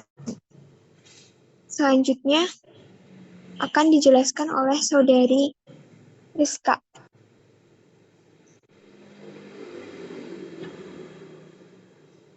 Baik, unsur-unsur kebudayaan. Adapun penyebab kecenderungan untuk mempertahankan budaya yaitu yang pertama unsur ideologi, yaitu kumpulan gagasan dasar serta tatanan yang baik dalam kehidupan masyarakat dan bernegara. Kedua, kepercayaan atau religi, yaitu semua aktivitas manusia yang berhubungan dengan kepercayaan religi didasarkan pada suatu keyakinan akan keberadaan keimanan. Ketiga, unsur seni, yaitu suatu yang bersifat indah, seni melahirkan cinta, kasih sayang, kemesraan, pemujaan baik terhadap Tuhan maupun terhadap sesama manusia. Yang keempat, unsur bahasa, yaitu sebagai alat komunikasi perhubungan suatu maksud antar manusia. Dari bahasa kita dapat mengungkapkan apa yang kita inginkan. Yang kedua, poin kedua, unsur penyebab perubahan budaya. Perubahan budaya dapat disebabkan oleh berbagai faktor, termasuk globalisasi, teknologi, migrasi, perubahan sosial, dan interaksi antar budaya. Globalisasi memungkinkan ide, nilai, dan praktik budaya tersebar lebih luas melalui perdagangan, media massa, dan komunikasi internasional. Teknologi juga memainkan peran penting dalam mengubah cara orang berinteraksi dan mempengaruhi budaya. Migrasi manusia juga dapat membawa perubahan budaya dengan memperkenalkan tradisi baru dan mencampurkan berbagai aspek budaya. Perubahan sosial seperti perubahan struktur keluarga, nilai-nilai masyarakat, ataupun tren yang dapat mempengaruhi budaya. Interaksi antara budaya juga dapat memicu perubahan budaya dengan adopsi elemen-elemen budaya dari kelompok lain. Dengan pemahaman yang lebih baik tentang faktor-faktor ini, kita bisa mempelajari lanjut untuk ke materi selanjutnya.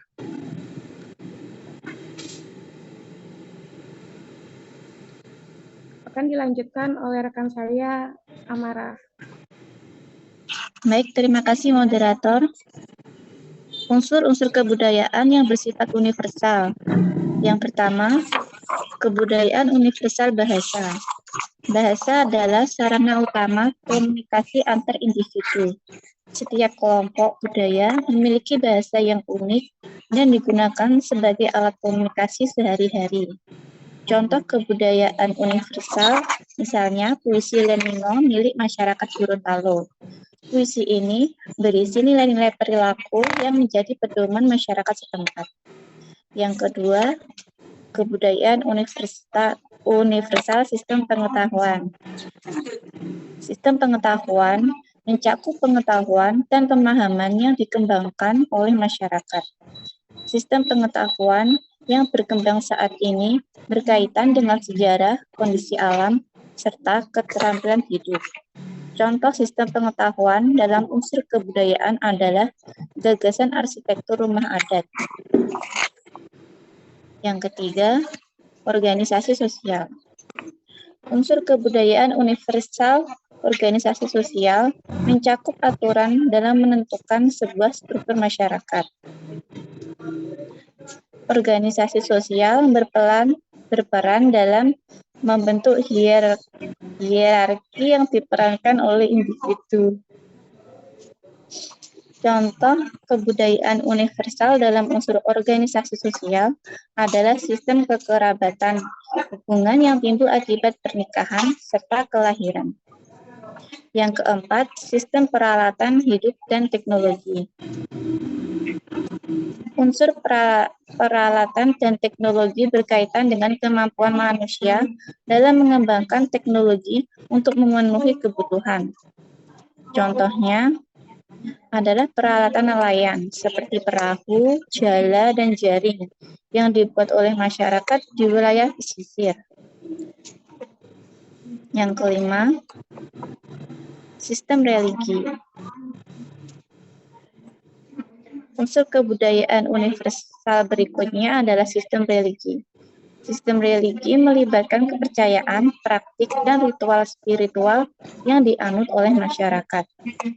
Contohnya adalah upacara keagamaan, benda-benda suci, gagasan tentang Tuhan, serta surga dan neraka. Yang ketujuh, sistem kesenian. Unsur kebudayaan universal kesenian berkaitan dengan hasil ekspresi manusia yang dituangkan dalam seni-seni, memainkan peran penting dalam mengungkapkan nilai-nilai dan identitas budaya. Contohnya berupa kerajinan tangan, alat musik, tari-tarian, dan sebagainya.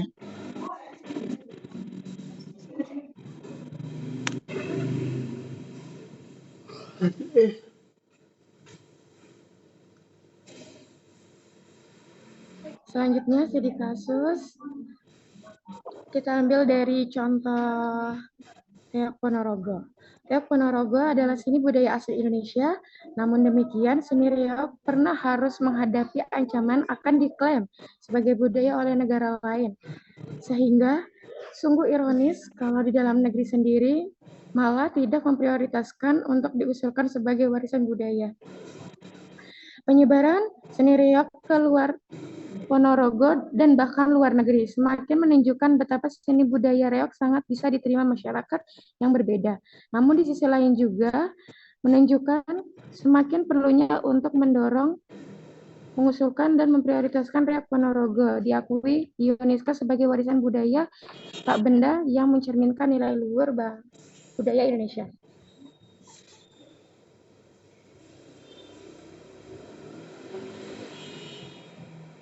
Untuk penyelesaian kasusnya, kita sebagai penerus budaya lokal Indonesia menunjukkan semakin perlunya untuk mendorong, mengusulkan, dan memprioritaskan Reok Ponorogo untuk diakui di UNESCO sebagai warisan budaya tak benda yang mencerminkan nilai luhur budaya Indonesia.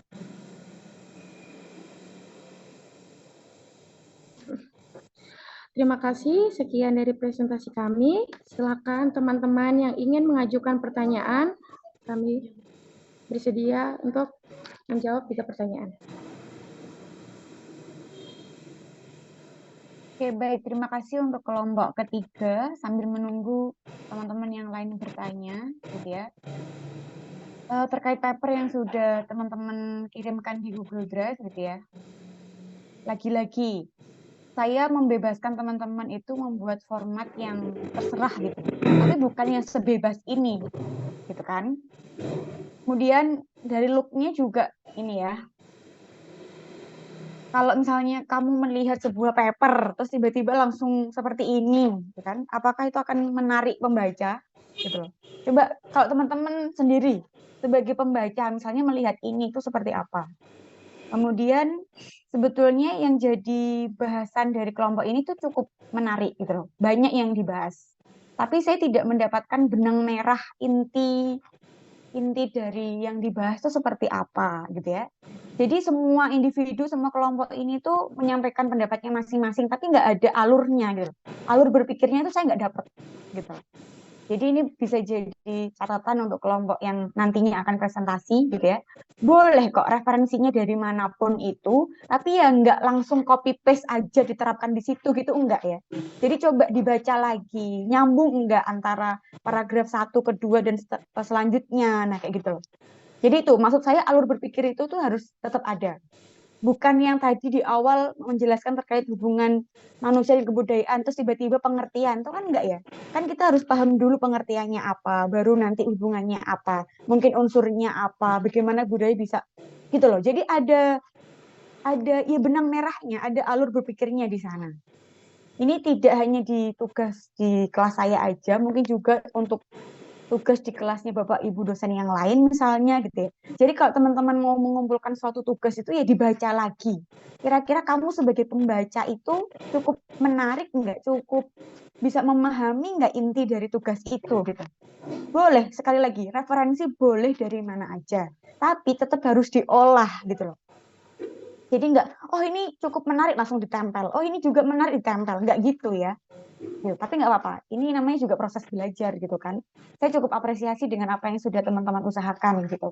Tapi kalau boleh memberikan saran untuk kedepannya supaya bisa menjadi tugas yang baik lagi, itu kan nggak masalah gitu kan.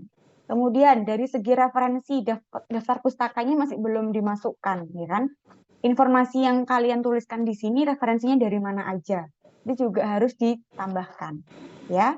Sekali lagi, paper yang Anda kirimkan di Google Drive ini belum final. Saya masih memberikan kesempatan untuk revisi. Jadi laporan final nanti akan saya terima ketika hari UTS. Jadi itu benar-benar laporan yang sudah fix, yang sudah teman-teman kumpulkan untuk di mata kuliah saya ini, gitu ya. Semoga bisa menjadi bahan referensi tambahan atau wawasan tambahan terkait mungkin perbaikan tugas papernya. Oke, sudah ada 2 pertanyaan. Silakan Mbak Aljilia dan tim. Jadi pertanyaan siapa dulu? Permisi, saya izin bertanya, Ibu. Bertanya ke kelompok. Oke. Perkenalkan, nama saya Brilian Priangka Saputra. Saya berasal dari S1 Kesehatan Masyarakat. Di sini saya izin bertanya kepada kelompok. Bagaimana jika manusia mengikuti kebudayaan, akan tetapi kebudayaan itu menentang agama? Terima kasih.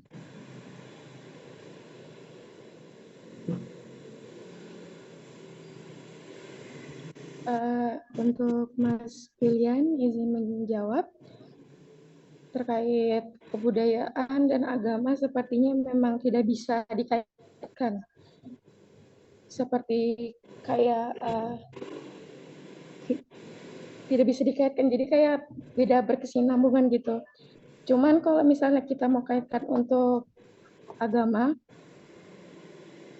tergantung individu sendiri apakah dia mau menjunjung nilai agamanya atau kebudayaannya.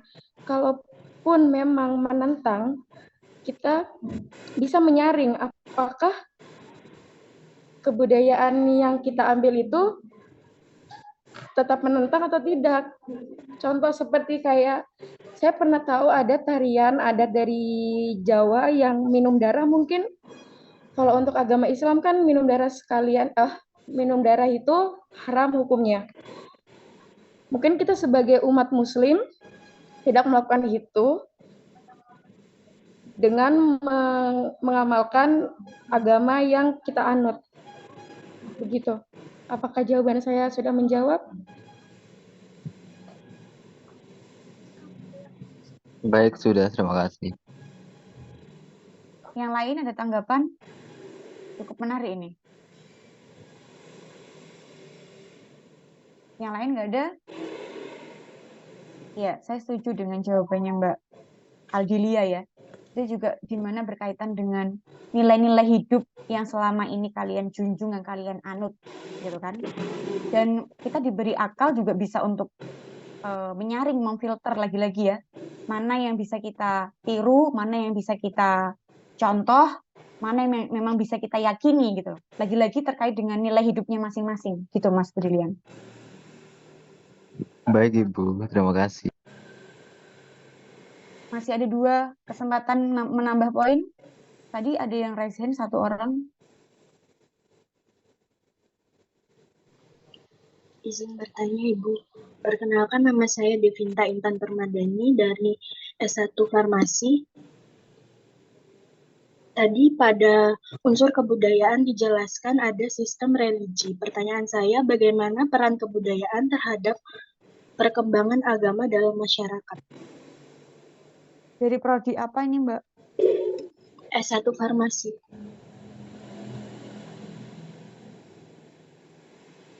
Oke, pertanyaannya sudah bisa diterima, Mbak Aldilia? Atau bisa diulang pertanyaannya? Baik, sudah jelas Ibu untuk pertanyaannya. Izin menjawab. Untuk kesenian sendiri yang ada di Indonesia untuk penyebaran agama, mungkin kita bisa ambil dari Wali Songo. Penyebaran agamanya melalui wayang, terus dakwah, terus kalau enggak itu yang kita tahu di Kudus ada masjid yang akulturasinya itu dengan budaya Hindu. Seperti kubahnya itu dibentuk seperti Hindu, cuman untuk fungsinya sendiri tetap untuk masjid. Sekian dari jawaban saya, apakah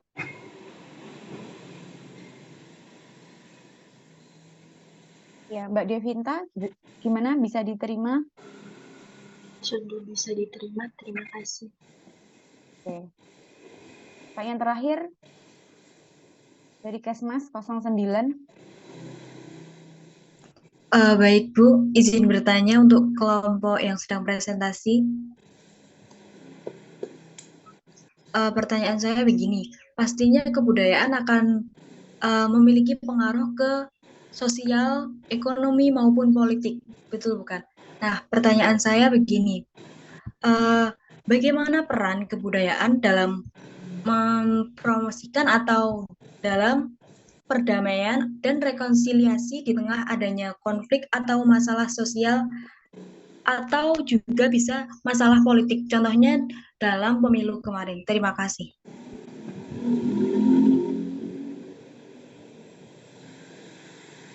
Mbak Aldilia dan tim, bisa diterima pertanyaannya? Boleh diulangi untuk pertanyaannya? Baik, saya ulangi. Apakah suara saya terdengar? Iya, terdengar. Pastinya kebudayaan itu kan dapat berpengaruh ke dalam sosial, budaya maupun ekonomi. Nah, pertanyaan saya begini, bagaimana peran kebudayaan dalam mempromosikan atau dalam perdamaian dan rekonsiliasi di tengah konflik sosial maupun konflik politik? Untuk contoh konflik politiknya pada pemilu kemarin, begitu. Terima kasih.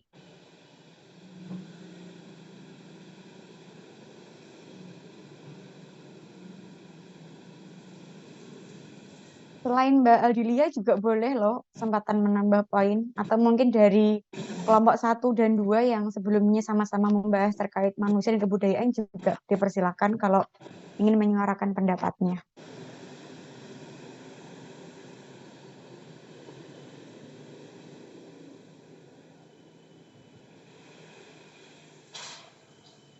Baik, saya izin menjawab pertanyaan. Peran kebudayaan di dalam bidang politik mungkin ya, itu perannya itu menyatukan masyarakat. Kebudayaan dapat menjadi peran yang menyatukan masyarakat di tengah perbedaan pendapat politik. Tradisi dan nilai-nilai budaya yang dianut bersama dapat mengingatkan masyarakat tentang identitas dan tujuan bersama, serta mendorong rasa saling menghormati dan toleransi. Contohnya, perayaan budaya bersama dapat menjadi momen bagi masyarakat untuk bersatu dan merajut kembali hubungan yang mungkin renggang akibat perbedaan pemilihan politik kemarin.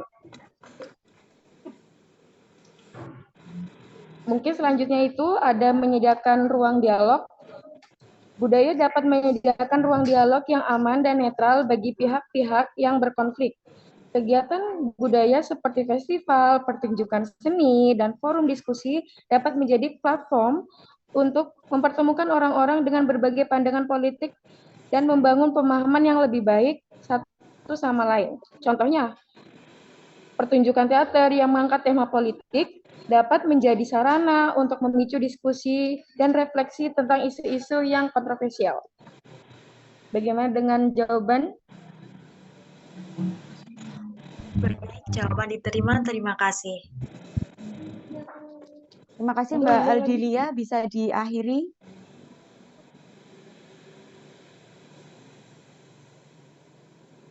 Masih di mute Mbak Aldilia. Oh, ya. Saya akhiri presentasi kelompok kami hari ini. Terima kasih kepada semua yang telah hadir presentasi. Sekian dan semoga bermanfaat materi yang kami berikan. Wassalamualaikum warahmatullahi wabarakatuh. Waalaikumsalam warahmatullahi wabarakatuh. Oke, terakhir mungkin ya menyambung dari apa yang ditanyakan oleh Mbak Umi terkait dengan kebudayaan ini tadi. Memang kita sebagai warga negara Indonesia yang punya banyak kebudayaan ini tuh pasti ada sisi positif dan negatifnya. Sisi positifnya kita dianggap sebagai negara yang kaya raya akan berbagai macam bentuk budaya, tapi sisi negatifnya kalau misalnya ada oknum atau mungkin masyarakat yang merasa budaya dia yang paling bagus, keyakinan dia yang paling benar, menjadi fanatik ya ibaratnya, itu yang akan menjadikan suatu perpecahan itu terbentuk gitu ya. Jadi ya ada baiknya kita masih bisa punya ini ya pemikiran yang terbuka. Kita bisa menerima segala bentuk perbedaan. Kita nggak yang fanatik menganggap semua yang kita yakini itu benar, kebudayaan yang kita anut itu suatu kebudayaan yang paling bagus, tidak gitu ya. Jadi harus bisa untuk ya tadi lagi-lagi manusia diberi akal supaya ya bisa untuk berpikir lebih jernih lagi, supaya bisa menerima segala perbedaan yang ada dan menjadikan suatu perbedaan itu malah menjadi suatu kebanggaan gitu loh. Kita ternyata negara yang cukup dilirik kok oleh banyak negara luar karena kita punya segudang budaya itu gitu loh. Mungkin itu ya tambahan Mbak Umi. Oke. Kalau sudah tidak ada pertanyaan lagi, sudah cukup ya perjumpaan kita hari ini. Semoga pertemuan hari ini dijadikan contoh untuk kelompok-kelompok yang nantinya akan presentasi. Segala apa yang saya sampaikan, mungkin saran, mungkin juga pendapat tambahan, itu bebas mau teman-teman terima atau tidak, tapi paling tidak itu bisa menjadi tambahan wawasan ya, dan juga sarana untuk perbaikan diri, baik itu dari segi tugasnya nanti atau mungkin dari segi penambahan wawasan terkait materi kita hari ini. Itu ya teman-teman. Ada pertanyaan terakhir? Nggak ada? Cukup? Halo? Ini rata-rata kemana nih? Berangkat ke kampus ya? Cukup? Nggak ada pertanyaan? Nggak ada yang jawab? Cukup. Cukup, Ibu. Terima kasih. Ya, cukup, Ibu. Pertanyaan lagi, perjumpaan kita hari ini bisa kita akhiri sampai di sini. Terima kasih atas kehadiran dan juga partisipasi dari teman-teman. Sampai ketemu lagi di pertemuan minggu depan. Selalu jaga kesehatan dimanapun kalian berada. Terima kasih. Selamat pagi. Wassalamualaikum warahmatullahi wabarakatuh. Waalaikumsalam warahmatullahi wabarakatuh. Terima kasih, Bu. Terima kasih.